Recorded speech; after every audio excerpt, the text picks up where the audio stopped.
우리는 이 땅에 지금까지 살아오면서 무엇을 가장 사랑하고 있습니까? 오늘 주님은 말씀하십니다. 하나님을 사랑하는 사람은 기쁨으로 하나님의 말씀에 순종한다 말씀하십니다. 오늘 말씀 28절부터 말씀이 이어지는데 하나님께 속한 사람은 세상이 줄 수 없는 평안을 누리며 살아가게 된다는 것을 27절 말씀하고 있습니다. 평안을 너희에게 끼치노니 곧 나의 평안을 너희에게 주노라. 내가 너희에게 주는 것은 세상이 주는 것과 같지 아니하니라. 너희는 마음에 근심하지도 말고 두려워하지도 말라라고 말씀하고 있습니다. 이 한 절 말씀이 요한복음 전체에서 가장 위대한 약속 가운데 하나이라라고 볼 수가 있겠습니다. 예수님께서는 십자가의 고난을 눈앞에 두고 있습니다. 인간적으로 보면은 정말로 가장 큰 고통과 무서움, 두려움 가운데 있어야 할 그 순간입니다. 그러나 바로 그때 제자들에게 남기신 유산은 돈도 아니었고 권력도 아니었습니다. 예수님이 남겨주신 것은 곧 제자들에게 평안이었습니다. 샬롬, 에이레네. 이 평안은 단순한 감정이 아닙니다. 환경이 좋아졌을 때 느끼는 또한 안정감도 아닙니다. 예수님께서 주시는 이 평안은 하나님과 화목한 관계에서 흘러나오는 영적인 평안이며 어떤 상황 속에서도 흔들리지 않는 생명의 평안입니다. 요한복음 14장 오늘 27절 말씀에 평안을 너희에게 끼치노니 곧 나의 평안을 너희에게 주노라. 내가 너희에게 주는 것은 세상이 주는 것과 같지 아니하니라. 너희는 마음에 근심하지도 말고 두려워하지도 말라라고 말씀하고 있습니다. 사랑하는 성도 여러분, 오늘 본문 말씀 요한복음 14장 27절 말씀은 예수님께서 제자들에게 남기신 마지막 유산과도 같은 말씀입니다. 사람은 죽음을 앞두고 가장 귀한 것을 남기게 됩니다. 말하게 됩니다. 어떤 사람은 재산을 남깁니다. 어떤 사람은 명예를 남깁니다. 어떤 사람은 유언을 남깁니다. 그런데 오늘 본문 말씀해 보니까 예수님께서는 십자가를 지시기 그 첫날 밤에 제자들에게 평안을 남겨주셨습니다. 이 평안은 세상이 말하는 평안이 아닙니다. 예수님께서 분명히 말씀하십니다. 내가 너희에게 주는 것은 세상이 주는 것과 같지 아니하니라 라고 말씀합니다. 이 말씀은 오늘을 살아가는 우리에게 정말로 매우 중요한 질문을 던집니다. 그렇다면 나는 지금 어떤 평안을 붙들고 살아가고 있는가? 세상이 주는 평안인가? 아니면 예수님이 주시는 평안인가? 세상이 주는 평안은 환경에 따라 흔들리는 평안입니다. 예수님께서 말씀하신 세상이 주는 평안은 과연 무엇일까? 세상은 말합니다. 돈이 있어야 행복하다고, 건강해야 평안하다고, 좋은 직장을 가지면 걱정이 없다고, 사람들에게 인정받으면 만족한 삶을 살아갈 수 있다고. 그러나 이것들은 모두 우리 삶 속에 환경에 의존하는 그래서 얻어주는 평안이 됩니다. 돈이 줄어들면 평안도 사라집니다. 건강을 잃으면 마음도 무너집니다. 사람이 떠나면 행복도 무너집니다. 세상의 평안은 조건부 평안입니다. 그래서 오래가지를 못합니다. 오늘날 우리는 어느 시대보다 풍요로운 시대를 살아가고 있습니다. 그러나 우울증과 불안장애는 오히려 증가하고 있습니다. 왜 그럴까? 세상은 물질을 줄 수 있지만 영혼의 평안은 줄 수 없기 때문에 그렇습니다. 어거스틴은 이렇게 말했습니다. 우리의 마음은 하나님 안에서 안식하시기까지는 결코 참된 안식을 얻을 수 없다라고 말했습니다. 하나님을 떠난 영혼은 무엇을 가진다 할지라도 만족할 수가 없습니다. 예수님이 주시는 평안은 하나님과 화목한 관계에서 오는 평안입니다. 예수님께서 사용하신 이 평안은 헬라어 에이레네, 이 단어는 단순히 조용하다라는 뜻이 아니고 에이레네는 히브리어 샬롬을 번역한 에이레네입니다. 그렇다면 샬롬의 의미가 무엇일까? 샬롬은 매우 깊은 의미를 가지고 있습니다. 하나님과 화목한 상태, 죄사함을 받은 상태, 영혼의 온전한 상태, 관계의 회복 상태, 하나님의 보호하심 속에 삶의 완전함. 따라서 예수님께서 나의 평안을 너에게 준다라고 말씀하신 것은 단순히 마음의 위안을 주시겠다라는 뜻이 아니고 내가 하나님 아버지와 누리는 그 화목과 생명과 은혜를 너희에게도 주겠다라는 말씀의 의미가 되겠습니다. 그래서 이것이 바로 복음의 선언이 되는 것입니다. 이 평안은 십자가를 통해 이루어졌습니다. 그래서 바울은 말합니다. 우리가 믿음으로 의롭다 하심을 받았으니 우리 주 예수 그리스도로 말미암아 하나님과 화평을 누리자라고 로마서 5장 8절에 말씀하십니다. 그렇다면 참된 평안은 환경에서 시작되지 않고 하나님과의 관계 회복에서 시작된다는 것을 예수님은 가르쳐주고 있습니다. 예수님께서 내가 너희들에게 제자들에게 평안을 주노라 했을 때 이 평안이 죄에서 해방되는 십자가로 말미암은 구원이었었구나 라는 것을 생각하게 됩니다. 다니엘이 평안했을 때가 어느 때였습니까? 다니엘은 사자굴에 들어가기 직전에도 하나님 앞에 기도했습니다. 생각해 보십시오. 사자굴은 죽음의 죽음의 자리입니다. 인간적으로는 두려워 떨 수밖에 없습니다. 그런데 이 다니엘은 평소와 같이 창문을 열고 예루살렘 성전을 향해 하루에 3번씩 기도했다라고 하셨는데 왜 그렇게 할 수 있을까? 하나님께서 함께 하신다는 확신이 있었기 때문에. 다니엘의 평안은 그래서 사자굴이 없어져서 생긴 평안이 아니고 사자굴 속에 떨어졌어도 하나님이 함께 하신다는 믿음에서 나온 평안이었습니다. 그래서 성도된 우리의 평안도 마찬가지입니다. 병이 없어져야 평안한 것이 아니고 물론 평안합니다. 문제가 해결돼야 그렇습니다. 평안할 수 있습니다. 그러나 하나님께서 함께 하신다는 믿음이 있을 때 참된 평안을 맛볼 수가 있습니다. 스데반의 평안을 찾아보면은 사도행전 7장에 보면은 스데반이 예수 그리스도가 구주가 되심을 선포할 때에 많은 사람들이 돌을 던져 스데반을 죽입니다. 그래서 돌에 맞아 죽어져가는 스데반 집사. 얼굴은 천사의 얼굴을 같았습니다. 죽어가면서도 주여 이 죄를 저들에게 돌리지 마옵소서라고 기도할 수 있었던 그 평안. 세상은 이해할 수 없을 것입니다. 어떻게 죽는 순간에도 저렇게 평안할 수 있었을까? 성령으로 충만했기 때문입니다.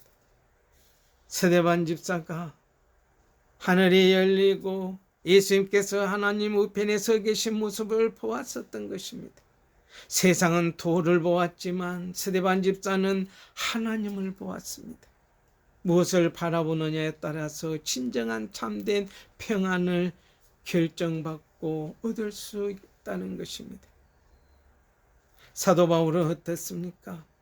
빌립보 감옥 속에서 등에서 피가 흐르고 발은 착고에 묶여 있는데 그런데 한밤중에 감옥 안에서 찬송합니다. 기도합니다. 감옥은 바뀌지 않았습니다. 환경도 바뀌지 않았습니다. 그러나 사도 바울의 마음속에는 예수님의 그 평안이 있었습니다. 그래서 바울은 감옥에서도 자유인이 되었던 것입니다. 한 장로님이 말기암 진단을 받았습니다. 가족들은 모두 절망했습니다. 그러나 장로님은 병실에서 성경을 읽으며 이렇게 말씀하셨습니다. 나는 병 때문에 하나님을 잃은 것이 아니라 병을 통해 하나님을 더 가까이 만나게 되었다. 병실을 방문한 의료진은 오히려 장로님의 믿음의 위로를 받았다고 합니다. 평안은 병이 사라져서 생긴 것이 아니라 예수님이 함께 하셨기 때문에 누린 평안이었던 것입니다. 예수님의 평안은 어떤 상황도 이기게 하는 평안입니다. 예수님은 오늘 본문에 말씀하십니다. 너희는 마음에 근심하지도 말고 두려워하지도 말라라고 말씀하십니다. 여기서 근심하다라는 헬라어가 타라소인데, 이 단어는 바다가 폭풍으로 뒤집히는 모습을 표현할 때 사용되어지는 이 타라소, 근심하다. 즉 마음이 뒤집히고 혼란스럽고 불안에 빠지는 상태의 그 심리. 예수님은 말씀하십니다. 너희 마음이 폭풍 속의 바다처럼 흔들리지 말라. 왜? 주님께서 함께 하시기 때문에. 갈릴리 바다의 폭풍 속에 배가 가다 폭풍을 만났습니다. 배는 거의 뒤집히칠 그러한 지경에 놓였습니다. 주여 주여 우리가 죽게 되었습니다 외칩니다. 그런데 예수님은 배 제 아래 칸에서 주무시고 계십니다. 편안하게 주무십니다. 제자들은 말합니다. 주여 우리가 죽게 되었습니다. 그런데 속으로는 뒤에 말이 줄였겠지요. 어찌 가만히 주무시고만 계십니까? 라는 것이겠죠. 그러자 예수님은 왜 무서워하느냐? 믿음이 작은 자들아 라고 말씀하셨습니다. 그리고 바다를 꾸짖으셨습니다. 순간 바다는 잔잔해졌습니다. 여러분, 평안은 폭풍이 없는 상태가 아닙니다.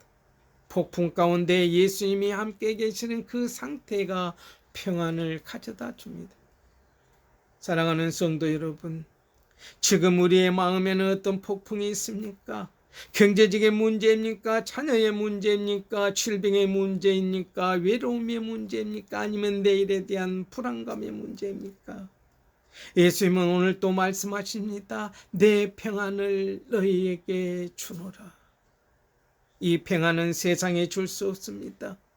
돈이 줄 수도 있는 것도 아니고 사람이 줄 수도 있는 것도 아닙니다. 오직 십자가에서 죽으시고 부활하신 우리 주 예수 그리스도만이 주실 수 있는 선물입니다. 그러므로 우리는 환경이 아니라 주님을 바라보아야 합니다. 환경은 변합니다. 사람도 변합니다. 세상도 변합니다.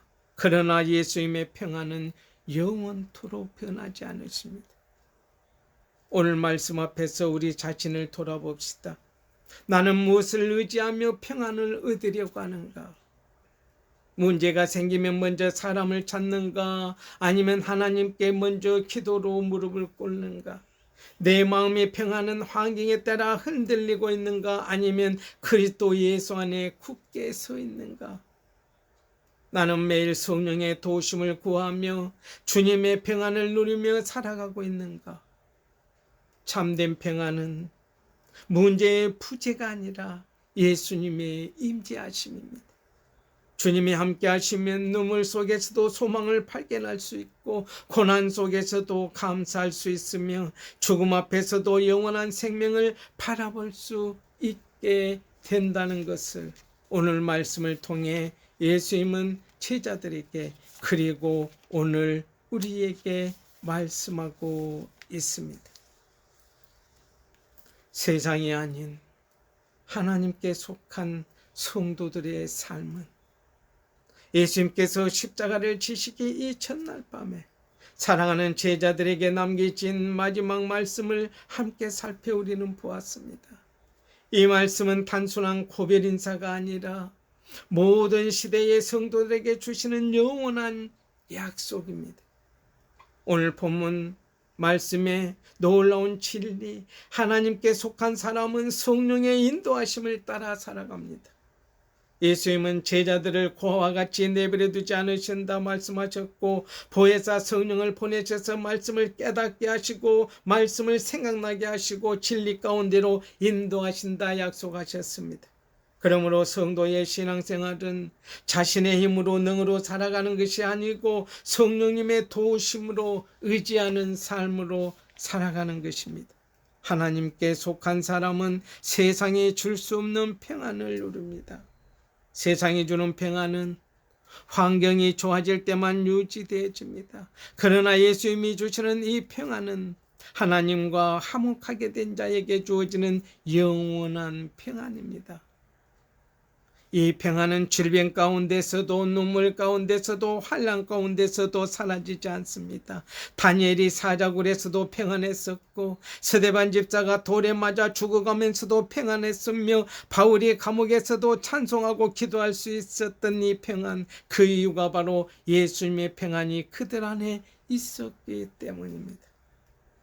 사랑하는 성도 여러분, 오늘 말씀을 요약하자면 하나님께 속한 사람은 성도, 성령의 인도하심 가운데 예수님의 평안을 누리며 하나님의 주권을 신뢰하며 끝까지 순종하는 사람들이라는 것을 말씀합니다. 따라서 우리는 세상이 주는 평안을 붙잡으려고 말고 영원히 썩지 아니할 그 예수 그리스도만을 붙잡고,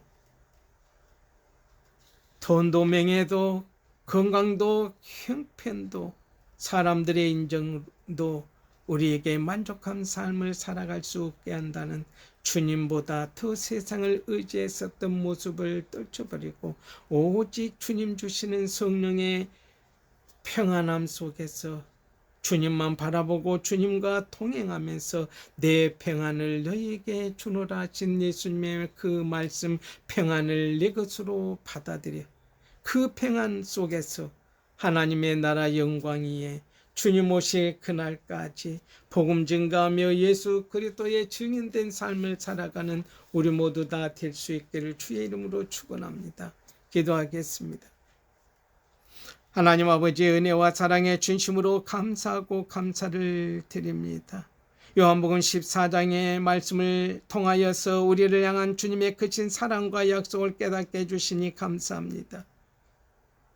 오직 세상이 주는 거짓된 평안을 내려놓고 예수님께서 주시는 참된 평안을 누리며 살아갈 수만 있도록 하나님 붙드시고, 환경이 아니라 하나님을 바라보게 하시고, 문제보다 하나님의 약속을 붙들게 하시고, 두려움보다 믿음을 선택하며 하나님의 나라 영광 위에 아버지 살아가는 우리 되게 하옵소서. 주의 나라 영광 위에 흔들리지 않도록 성령 충만, 말씀 충만, 능력 충만, 권능 충만, 은혜 충만, 은사 충만, 지혜 충만, 지식 충만, 예수로 충만하여 우리를 통해서 이루시고자 하시는 하나님의 뜻대로 아버지 맡겨진 사명의 땅끝까지 이르러 때렸든지 못했든지 주유 예수를 믿으라. 그리하면 너와 내 집이 구원을 받으리라 외치며 복음 증가하며 주님의 몸된 교회를 섬기며 살아가는, 그래서 선한 목자로 선한 도구로 이 마지막 때에 교회를 통하여 구원의 방주로 사용하여 우리를 통하여 죽어가는 죄 영혼들에게 회개하고 돌아올 수 있도록 복음의 전달자로, 십자가의 전달자로, 하나님 예수 그리스도의 증거자로, 증언자로 삼아서 오직 예수만 자랑하며 살아가는 복된 인생 될 수만 있도록 선한 도구로 사용하여 주시옵소서. 형편과 처지에 따라서 주님께서 모든 것 아버지 풍족이 풍성히 채워서 넘치고 주님만 바라볼 수 있는 믿음의 대장부가 되게 하시고, 그 모든 것들을 초월하여 주님 주신 평안 안에서 기쁨과 감사함으로 늘 항상 찬송하며 기도하며 말씀 선포하며 전하며 가르치며 정연된 삶을 살아갈 수만 있도록 하나님 역사하시고 인도하시고 함께하여 주시옵소서. 우리를 부르셔서 이루시고자 하는 하나님의 뜻대로 주님의 선한 도구로 사용하여 주시옵소서. 2026년 7월입니다. 하나님 아버지, 전국의 많은 교회들이 여름 성경학교로 신앙 수련회로 아버지 하나님 바삐 움직이고 있습니다. 오고 가는 발걸음 인도하시고 붙드시고 함께하여 주시고 그 시간 주의 종들이 통하여서 주님의 말씀이 생명의 말씀이 선포될 때에 하나님 진리의 말씀 생명의 말씀 살아 움직여 운동력이는 그 말씀으로 죽어가는 영혼들이 회복되어지고 깨어나 일어나 그들이 믿음의 믿음을 더하여서 오직 예수만 바라보고 자신들이 이 땅에 보내신 하나님의 뜻과 사명을 깨닫고 주 예수 그리스도만을 아버지 믿고 붙들고 바라보면서 믿음생활 신앙생활 잘할 수만 있도록 한국교회 다음 세대를 위해서 미래 세대를 위해서 준비하는 모든 교회 위에 주의 나라와 영광 위에 축복하여 주시고 하나님의 뜻대로 한국교회를 풍성장케 하여 주셔서 세계 땅끝까지 이르러 복음 증가하는 한국교회 되게 주여 역사하여 주시옵소서. 모든 것 주님께 맡깁니다. 주의 종으로 부름받아 말씀 들고 선포하는 그곳에 하나님의 나라 장건설이 이바지할 수 있고 30배, 60배, 100배 차고 넘치는 결실로 하나님 앞에 영광 돌릴 수만 있도록 구원의 수가 날마다 더해지는 축복으로 함께하여 주시옵소서. 감사를 드리옵고 예수님 이름으로 감사하며 기도드리옵나이다. 아멘. 지금은 우리를 죄에서 구원하시기 위하여 십자가를 지시고 부활하셔서 영원한 평안을 허락하신 우리 주 예수 그리스도의 그 크신 은혜와 우리를 택하시고 끝까지 사랑하셔서 모든 것을 합력하여 선을 이루시는 하나님 우리 아버지의 한량없는 사랑하심과 보혜사 성령께서 우리 가운데 항상 계셔서 진리 가운데로 인도하시고 말씀을 깨달아 알게 하시고 세상에 줄 수 없는 평안으로 충만케 역사하심 성부 성자 성령 삼일체 하나님의 은혜와 사랑과 평강의 역사가 오늘 말씀을 마음에 새기고 성령의 인도하심을 따라 하나님의 주권을 신뢰하며 평안 주님 주시는 평안 안에서 살며 사랑하며 복음 증가하며 주 예수 그리스도의 흔적을 가지고 그리스도의 양계로 소금과 빛으로 세상 땅 끝까지 복음 증가하며 살아가고자 머릿속엔 사랑하는 성도들의 머리 위에 믿음 위에 그들의 가정과 사업장과 직장과 일터에 이 나라 이 땅에 그리고 모든 교회 위에 복음 들고 땅끝까지 증가하는 선교사들의 그 사역 위에 영원토록 함께 없시기를 축원하옵나이다. 아멘.